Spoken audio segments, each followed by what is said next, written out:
ఈరోజు కాంగ్రెస్ పార్టీ చేస్తున్నటువంటి దుష్ప్రచారం గ్యాస్ సిలిండర్ మీద చేస్తా ఉన్నారో ఒక్కసారి మనం దాని మీద ఆలోచించాల్సిన అవసరం ఉంది.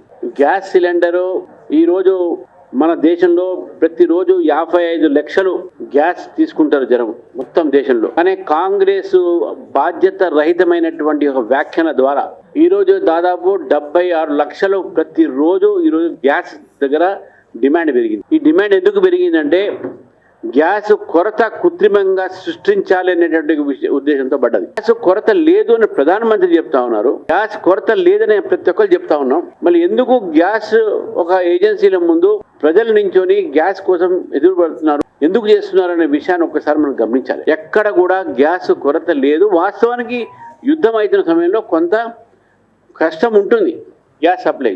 కానీ ఈరోజు నరేంద్ర మోదీ గారు మాట్లాడి, జయశంకర్ గారు కూడా ఇరాన్ ప్రెసిడెంట్తో మాట్లాడి, ప్రైమ్ మినిస్టర్తో వాళ్ళతో మాట్లాడి హర్మోజ్ అనేటటువంటి ఒక ఏదైతే సముద్రం మార్గం ఉందో తద్వారా సముద్రంలో నుంచి నౌకల ద్వారా మనకు గ్యాస్ సరఫరాకు ఎటువంటి నిబంధనలు లేవు కాబట్టి మనం డైరెక్ట్గా మనకు గ్యాస్ కొరత ఇక్కడ మనకు ఉండదు. రెండోది, మనం ఒక గల్ఫ్ దేశాల నుంచే కాదు ఇతర దేశాల నుంచి కూడా మనము చమురు అదేవిధంగా గ్యాస్ తీసుకుంటా ఉన్నాం. కానీ గ్యాస్ కొరతకు ఈరోజు మీరు ఒక్కసారి ఆలోచించండి. కాంగ్రెస్ కావాలని ఈ యొక్క కృత్రిమ ఒక గ్యాస్ షార్టేజ్ ని తీసుకువచ్చి ఎక్కడ కూడా బీజేపీ రాష్ట్రంలో ఎక్కడ కూడా గ్యాస్ కొరత మీకు వినబడట్లేదు. కేవలం కాంగ్రెస్ పరిపాలన రాష్ట్రంలోనే ఈ యొక్క సమస్య వస్తున్నది. ముఖ్యంగా యూత్ కాంగ్రెస్ లీడర్ చంద్రపూర్లో ఉన్నాడు ఒక ఆయన, మహారాష్ట్ర సంబంధించింది. ఆయన కూడా ఈ ప్రయత్నం చేశాడు.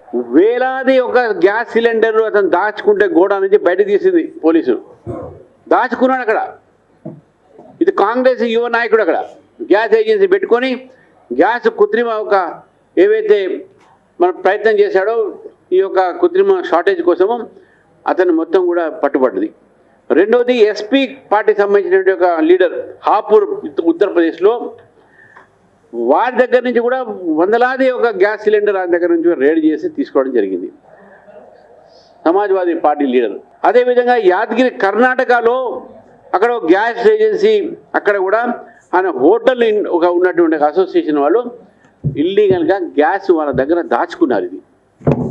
ఇది చేయబట్టి ఈరోజు ఈ యొక్క దేశంలో ఈ సంబంధించినటువంటి ఒక గ్యాస్ కొరత నిర్మాణం చేసే ప్రయత్నం చేస్తున్న గ్యాస్ కొరత లేదని నేను చెప్తా ఉన్నాను. మీరు ఒక్కసారి చూడండి, రష్యా యుక్రెయిన్ యుద్ధంలో ఉంది, ఆఫ్ఘనిస్తాన్ పాకిస్తాన్ యుద్ధంలో ఉన్నది, ఇజ్రాయెల్ ఇరాన్ యుద్ధంలో ఉంది, అమెరికా ఇరాన్ యుద్ధంలో ఉంది, సౌదీ అరేబియాతోని ఇరాన్ యుద్ధంలో ఉంది. కానీ మన దేశం పైన ఒక్కడు కూడా రాయి వేయడానికి కూడా సిద్ధంగా లేదు. అటువంటి పరిస్థితి మనకు ఉన్నది.